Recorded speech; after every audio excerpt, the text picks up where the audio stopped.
Tommy admits he doesn't have many more trips left in him and he's worried about Sasha's carelessness.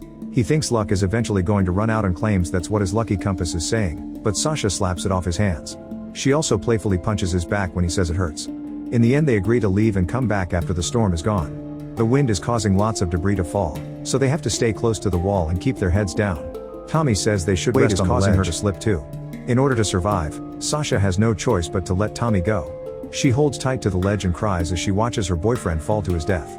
5 months later in Australia, Sasha is driving through the desert and discovers that her GPS has lost signal, so she uses Tommy's compass to find the right road.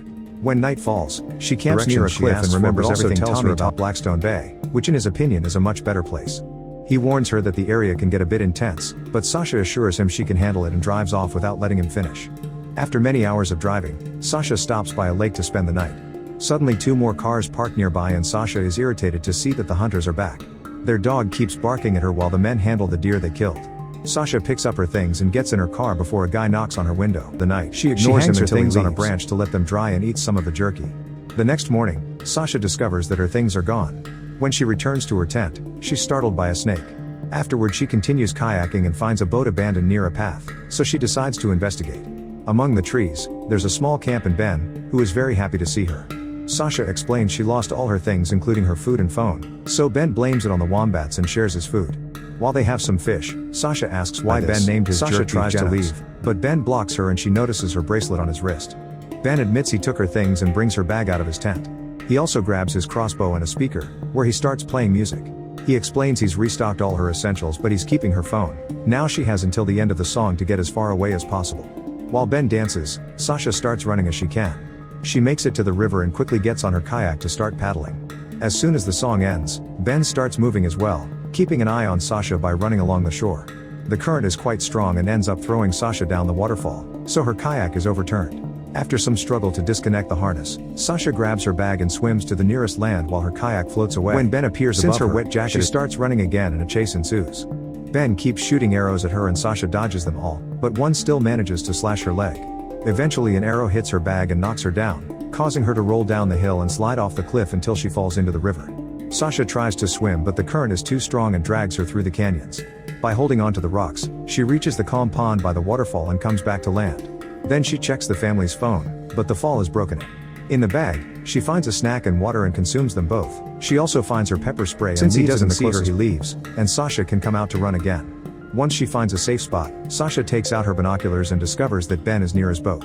While listening to music, he keeps jumping into the water without any clothes on. Sasha decides to get in the river too and very carefully swims underwater until she reaches the boat. Hiding behind it, she tries to untie it to no avail. Then she tries to get the other end of the rope, only to accidentally step on a bear trap that makes her fall. Ben hears her scream and rushes to get dressed before pulling the chain to start dragging Sasha back to land. When they're close enough, Sasha sprays pepper on his face, so Ben gets in the water to wash it off. Annoyed by her attitude, to pull the chain from Ben pulls the chain to torture her. That night, it starts raining. Ben stays in his tent but Sasha is left under the tree. He explains that rituals are very important because they remind people of who they are. He also thinks enduring pain is a part of growing up and mentions a tribe that files down their own teeth to sharp points.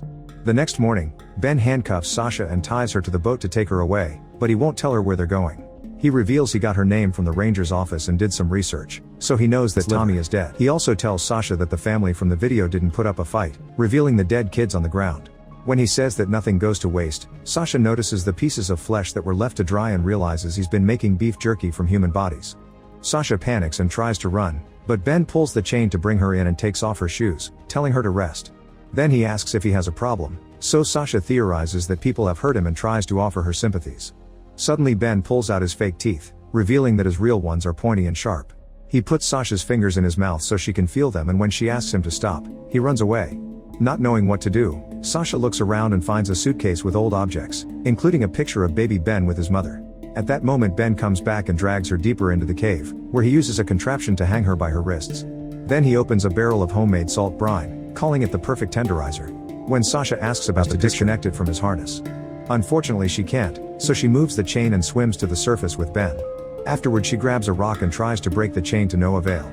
At that moment Ben wakes up, so Sasha runs to push him underwater to try to drown him. Since he's stronger than her he manages to resurface, so Sasha starts choking him with the chain instead. Ben knocks her down and keeps her close using the chain, then he sits on her to choke her in return. Sasha can only struggle for a few minutes before her body weakens, and seeing her face full of suffering reminds Ben of his mother, making him let go of her.